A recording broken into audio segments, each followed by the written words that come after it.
Bonjour le YouTube, c'est Nicomède et aujourd'hui on va parler de ce moment si joyeux et si festif. Je veux bien sûr parler de Noël car c'est bientôt Noël, c'est super, c'est la fête, on apprécie. Alors je sais pas vous, mais moi quand j'étais petit on me faisait croire plein de trucs. Comme si j'étais pas sage, le Père Noël allait m'envoyer le Père Fouettard. Ou que ma grand-mère avait le numéro du Père Noël. Et moi comme un imbécile, bah, j'y croyais. Et bizarrement quand ta grand-mère te dit ça, toi t'y croyais. Mais bon, si on me faisait la blague aujourd'hui, moi j'aurais dit mémé, donne mon téléphone, je vais dire deux mots moi. Après, la veille de Noël, tu te dis ouais, je vais être sympa, je vais mettre des carottes pour les reines du Père Noël et tout.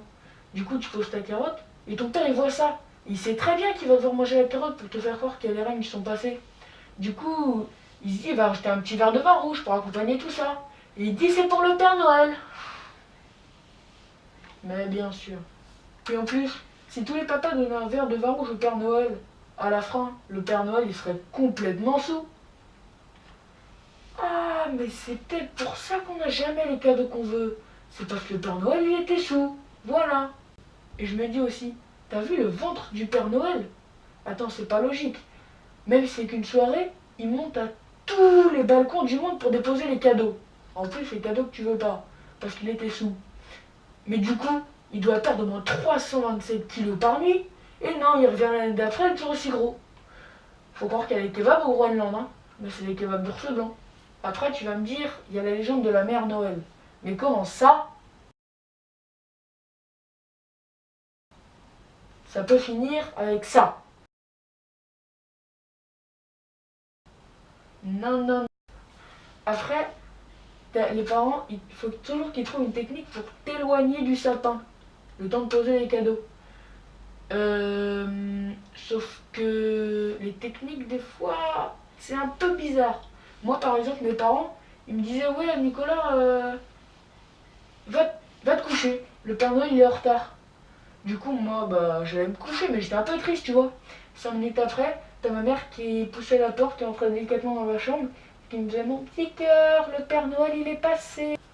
Puis vient le moment où j'ai appris que le Père Noël n'existait pas. Un dur moment de ma vie. C'était, on allait acheter un vélo avec mes parents chez Toys R Us.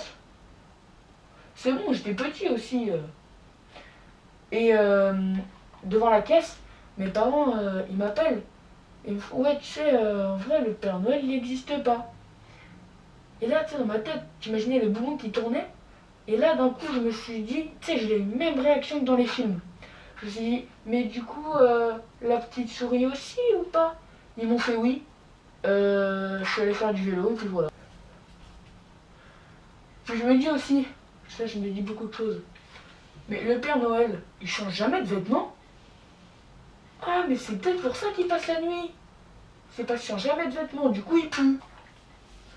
Et quand t'es petit, tu dis toujours, ah ouais, moi je vais rester éveillé toute la nuit, comme ça je vais voir le Père Noël et tout. Sauf qu'on sait très bien qu'à un moment, le marchand de sable il va venir et tu vas t'endormir. Comment ça, le marchand de sable?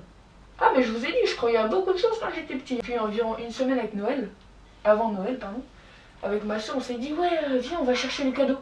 Donc on cherche dans toute la maison et tout. Et arrivé dans la chambre de mes parents, ma soeur monte sur le lit et en haut de l'armoire, elle voit un carton Nerf.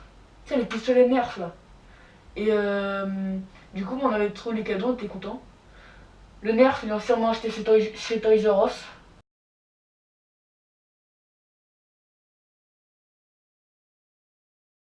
Non, mais le Père Noël, il est en retard, va te coucher. Du coup, moi j'étais un peu triste, j'allais me coucher. Et 5 minutes après, t'as ma chambre. T'as ma chambre. T'as. Merde, bêtisier. Ok, bêtisier, c'est parti.